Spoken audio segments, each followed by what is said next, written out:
Hi, everybody, and welcome to the first episode in a new series where I'm going to have various guests in. As you can probably tell if you're watching this on video, it's Chris Reeve of Reeve Social Media. But that's a really interesting point because you might not know Chris from Reeve Social Media. You might know him from Talk Norwich City, or more recently, The Scrimmage, or you might meet him down the gym. And the question that I've got for Chris, which I think is going to be really interesting for everybody to listen to, is about time management. Because how the hell do you run a social media agency, be a proactive member of a very popular fan channel? I've got lots of their merchandise here, and proud sponsor, by the way.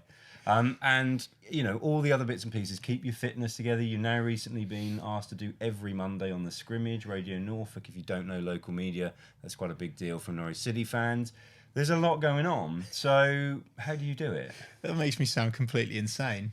Well, does seem like it from the outside looking in, to be fair, but no, seriously, people are going to want to know. Thank you for the invite, first of all. I really appreciate coming on, and hopefully I can share some insight and some wisdom. What I would start with is I don't have this all perfect, and I think a massive reason why I'm able to keep it together is genuinely your coaching, and I wholeheartedly mean that. I think it's so important to have someone that holds you to account and, you know, make sure that, you know, we're all spinning plates in life, aren't we, right? And every now and then one of the plates wobbles a lot, and you know you need to go over there and quickly spin it so it doesn't drop again. And, you know, with all of those elements that you've mentioned, you know, whether it be, you know, Reeve Social Media, BBC Radio Norfolk, Talk Norwich City, you know, family life, wife, all of those things, you know, you can't afford to drop all of those if you're doing them to a successful degree. So, yeah, it's I've not got it perfect, but hopefully what I share today will help. There's been a few things I've learned along the way the hard way, which is why I'm able to do it, which is why now it's probably a lot more of a slick, well-oiled machine than what it previously was. Well, that's probably a good place to start then. You know, you're talking about learning the hard way. I put you on the spot now. It's very easy to say, but what examples, maybe pick 2 or 3 examples that you can think of right now from back in the day, either, you know, when you were in employment or from the day that you maybe opened up Reeve Social Media. Because what's it been, a couple of years now? 3 years now, yeah. 3 years, because you started that in lockdown, which is another thing that we're going to ask your mad mind, whatever possessed you to do that. But, you know, in all joking apart, that was a bold thing to do. So, yeah, just think about that. What things have you learned now sitting here 3 years into Reeve Social Media, or maybe a few years previous with some challenges in the past? You know, what have you learned? I think they've all come from critical conversations, Oliver, and I think that we can't be afraid of having those with other people, but also we can't be afraid of allowing people to have those with us. And those critical conversations have come from what I would call my circle, so the people that I truly care about and very close to, my closest, nearest and dearest friends, family, perhaps business associates too, people that, you know, have worked with me for a number of years. One that I could sort of cite to in terms of time management was when I first met, I'm gonna get some minus wife points here. When I first met Becky, my good lady back in the day, she only reminded me about this the other day, actually. Now we're husband and wife, obviously, and she'd be like, yeah, do you remember you used to turn up an hour late when I used to arrange to see you, Chris? And obviously that was just, you are a product of your environment, right? And I'd just grown up in I guess a more laid back household, and it's obviously completely unacceptable to be half an hour late to anything. So that was like one of my first things in terms of time management. I was like, right, yeah, no, I really need to be on time. Like, that's really important. So I think that's one thing. I think sometimes you miss the boat on business opportunities if you don't have things right. And so that would be just a couple of examples where I've perhaps had to learn the hard way, both financially and from a relationship perspective. You know, no one wants a telling off from their good lady or husband. So that was one of the things that made me think, okay, this is a very important element of life that I need to have. I like that as well, because this is so people who know me well will know that one of my big bugbears is tardiness, and I'm one of these people who goes too far the other way probably, and I'd rather be 15 minutes early. Well, I am now. than like even 15 seconds late. Nigel Columbine, if you're watching, you know what I'm talking about. But it's really important because that's one of the first things you can do to keep efficient, to keep your time managed. You can organize how you do things. If it's a physical arrival, you can make sure that you plan that better. And there's far too many people that I meet who just go with the flow. And now that's cool, it's nice and relaxed.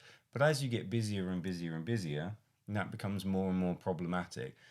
So checking roughly what the times will be for a car journey, for example. Absolutely. Because if you know the journey's half an hour, but you haven't checked something like Google Maps, other maps are available, and find out that there's a long the BBC. there's a long delay. Maybe 15-20 minute delay. Well, then you've stuffed your day up. But if you check that earlier in the morning and just keep a rough check on it throughout the day, you'll know. So there's really sort of basic stuff that you can do. The other thing, though, is if you are running late, let someone know. If there's another person involved, let someone know.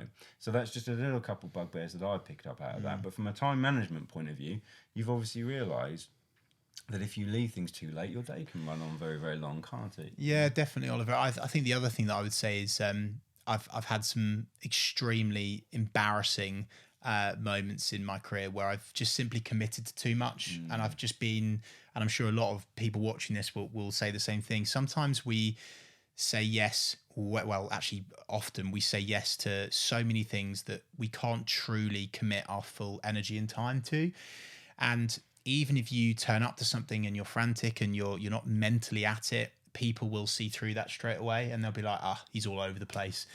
And so that would be another area that I would say has been a big learning curve for me, is saying yes to too many things. Now, obviously today, having those plates, spinning all of those, the various media things that I have to do, as well as my business and my business meetings and looking after my team that help me run my business.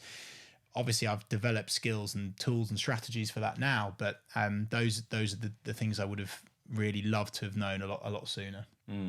However, to be fair, still in your 20s, Oh, no. Actually, literally just a few weeks Oh, ago. you reminded in me. his 30s, no longer can throw that card at him. But, what recollections you have there from in your 20s. That's quite early, because I come across a lot of people who have not really thought this stuff through, well into their 30s, 40s, even 50s. So at least now is better than not knowing. And this is one of the powerful things about why I try and do these sorts of podcasts and videos, is just see if someone listens to this, it's probably going to be like a 20-minute podcast by the end.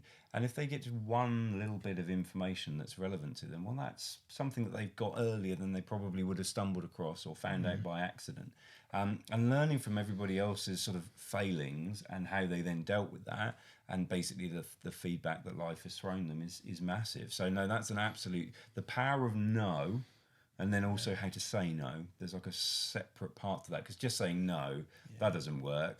But no, I can't do this because of, that doesn't fit in with my schedule, or I haven't got the ability to, or the capacity to do it now, but I could do it then, or I could do it. So on the topic of schedule, Oliver, you brought that brilliantly there, and linked to saying no, an absolute classic in the world of work that we're in is appointments and meetings. And managing your day effectively. And it sounds so simple, but a game changer for me was not playing appointment time arranging ping pong with people on email or phone or DMs on social or WhatsApp. I simply send them a link to my appointment scheduler, which is called Calendly. Now, I'm not endorsing them. I'm not on a paid partnership yet. But that was massive for me, because then I don't even need to say no to people, Oliver, because I can actually pre-arrange when I'm happy to commit to a face-to-face coffee, when I can do a introduction call, when I can do a discovery session, when I can do all of these things with my clients. And I leave that appropriate space so that I'm not running around like an absolute madman every day. And so that would be definitely a very... Everyone loves a trick, a tool, a hack, and I would say that is definitely something that I'd highly encourage people to try as soon as possible, because you can literally pre-arrange all of your time. So then you don't even need to say no. So you don't have that, that classic British thing of, oh, I need to be polite with everyone. Like, you can just literally say up front, this is when you can meet me. And to them, it's just when you're available. So that would definitely be a good opportunity for people to explore if they didn't know of it already. Yeah, and I certainly, from the experience I've had of using it with you and with other people, as long as there's enough appointments in already enough amount of time, it seems really, really easy. Because that back and forth is, you speak to, I've got it going on literally today with somebody. We're trying to put an appointment together and we keep missing each other's emails. We get there, but it means it's taken about 8 hours to But it's a waste of your time, but also it's a waste of their time as well. So it's just like the ultimate time management opportunity, I think, there. Yeah, no, it's fair enough. And then obviously it's about how comfortable you are with sharing your schedules and things like that. I like to play a lot of golf. Golf? Yeah, I know it may shock people. Therefore, I wouldn't want to make my calendar available, but that's because I'm managing my time okay. But I think when you're finding time management, not you, I mean the royal you, are finding time management difficult, that is a really good suggestion. It's horses for courses and all that, isn't it? But yeah, it looks like a really good tool, to be fair. And I think the other thing that we've not discussed, which we should, Oliver, is it's so important to have your nearest and dearest on side with regards to, what should we call them, extracurricular activities or after hours, which sounds a bit wrong, doesn't it? But I think, anything outside of 9 till 5, it's so easy for me to be like, oh yeah, you just need a Calendly tool, and yeah, you can run a business and do media and have a team of people and all this stuff, but without the trust and understanding of my partner, I wouldn't. I've bigged up my wife so much on this already, haven't I? I just think that's so important. I've many of my friends who are in their late 20s, early 30s, they don't quite have that, and it's kind of like, oh, if I just can't do anything there. And I think having that trust and flexibility with your partner, I think is really, really important. So long as that they understand your why for what you're doing and where it's going to get you as a collective, I think is another thing that a lot of business people will be afraid to speak about. But I think that's the absolute truth. It's all very well and good talking a good game about time management, but you need to be also in a relationship where you're able to be late every now and then, right? And if you need to do things out of hours to progress in your career, get to the next level of your business, then you need to be able to do that. Yeah, I think that's a really good point, because there's sort of two things that come to mind there. Firstly, obviously there's people in your situation, but the two other points are, first of all, if you haven't got that, I would be asking some questions, because there's something's broken down in that relationship. Because I joked earlier about golf.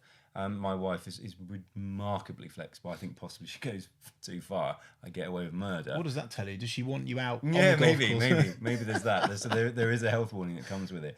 But the other side of it is, if you're one of these listening to this, and you're perhaps one of the partners who does question your partner's time, just have a think about where that's coming from and how that might be coming across, because we're in the world of expectations, and Chris knows only too well, and those who've listened to my stuff know how much expectations really upset me.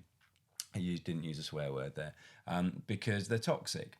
So if you're expecting a certain thing and it's not happening because perhaps your partner's busy, don't then presume that sort of bad things are happening. Have a conversation. Talk about it. Work out what is acceptable. Maybe have an agreement of what nights do and don't involve long hours where at all possible, things like that. But please, don't sit there expecting stuff and then getting angry when your expectations aren't met, because it's just going to fester. It's going to get toxic. Yes, and the other side of that, linked to that, Oliver, is you mentioned agreements. Rather than going down that expectancy road, going down the agreement road, and being proactive and saying, right, let's agree on a no-go zone every week, right, where it's gonna be quality husband and wife time, husband and husband, wife and wife time, whatever it is, and make sure that never ever gets eroded. Like, that's the blocked out time. So for me, in my world, it's Sundays. They're like, you cannot go anywhere near a Sunday. That's the thing.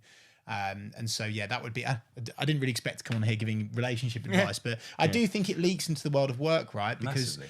there's an element of guilt, and then you're like, oh God, I really should have done better this weekend with that. And of how have I dropped the ball with my, and I just think that's a really important thing for time management for people to think about. Yeah, no, well, I think it's really good already. I mean, I like to try and keep these episodes relatively short. No, don't use try, Oliver. bad word, I'm not allowed to. I keep these episodes nice and short. I'm looking down at my watch and we're pushing towards the 20-minute mark. So I'd really like you to just sort of round up what you have found about time management in your life. Any particular other snippets other than things like Calendly, anything you'd like to just sort of sign off with? It's your chance to have a final say on the matter. Well, I would just home in a bit further on that no point. I think that's something that I've only just cottoned on to this year, in fact.